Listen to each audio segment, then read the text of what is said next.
Hello and welcome to another GeekyVerse video. I finally got my hands on this adorable Nintendo's little fella.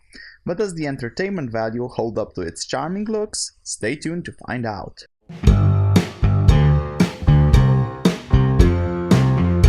The original NES was first released all the way back in 1983, in Japan of all places, of course.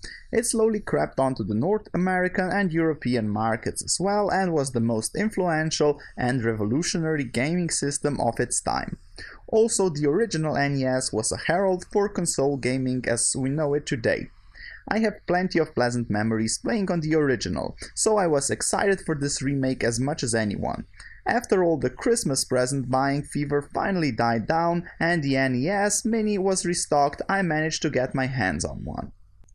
Opening up the box, we get the little console itself, obviously, one controller with a ridiculously short cord, an HDMI cable and a USB power supply cable. There is also a little instructions manual included. The biggest weakness of this bundle has to be the short controller cord. There is of course an option to buy an extension, but as soon as you start selling stuff which should have been included in the box by default, people get a certain aversion towards your products, I feel, since nobody likes to be ripped off.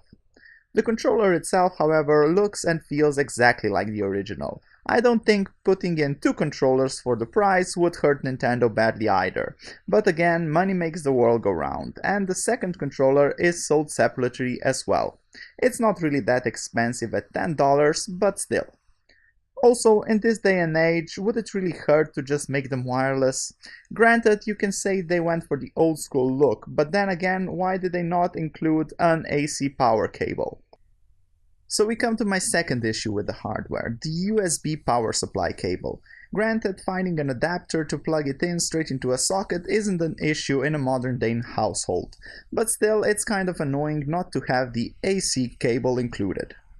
At least the HDMI cable is pretty long. No RCA connector option, which would allow you to run the console on older TVs though. But I don't think a lot of people will have any issue with that. And it's supposed to be a remake, for modern times anyway, so that's just fine with me.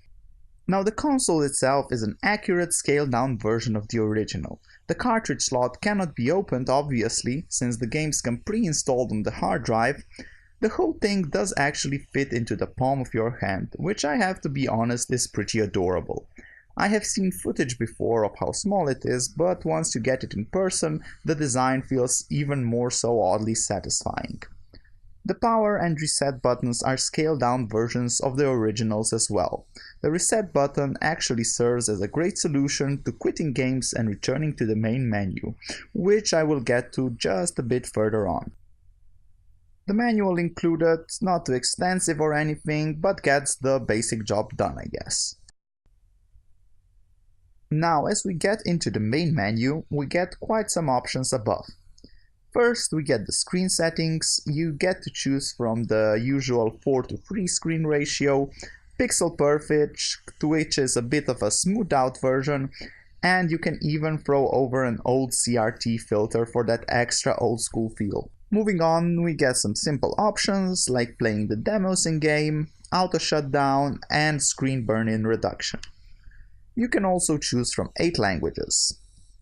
Last two icons are legal notices and manuals. You can actually scan the manual's QR codes with your smartphone to look at. So that's a handy solution in my opinion. If we move to the very bottom of the screen, we get a suspended point screen, which stores up to 4 upon resetting a game.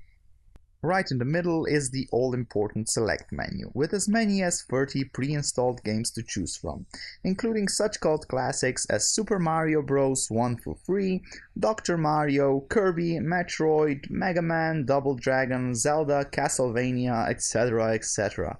The list is really extensive, and there are only a few games missing which I would like to see included. So the overall selection is really good. I have no real quarrel with Nintendo here. I will add the full list of games in the description below for those interested. Now, the games work well from what I was able to play so far. I didn't find any major bugs or issues at first glance. That is not saying those don't exist, but things seem to work just fine and the games are just as much fun to play as they were 20 years ago. Time to wrap this up. While this is a fun and interesting gadget to play with, whether you have owned the original and crave the nostalgia, or if you have never experienced the greatness of the original NES, it's a fun time waster with a myriad of games to choose from, which all add to the overall value. However, due to the aforementioned flaws, the price does seem just a bit steep.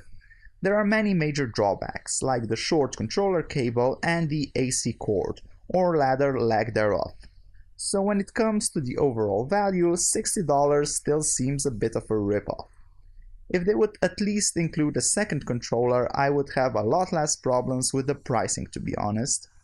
That being said, the price is not overly unrealistic. This is still tons of hours of fun, mind you, and if you are a console fan and crave some nostalgia, nothing will probably talk you out of getting one. So all in all, it's a very fun buy, even though the value is lacking in certain aspects. Hope I helped you make up your mind. Be sure to subscribe to our channel and share our video if you liked it. Until next time, keep gaming and bye bye.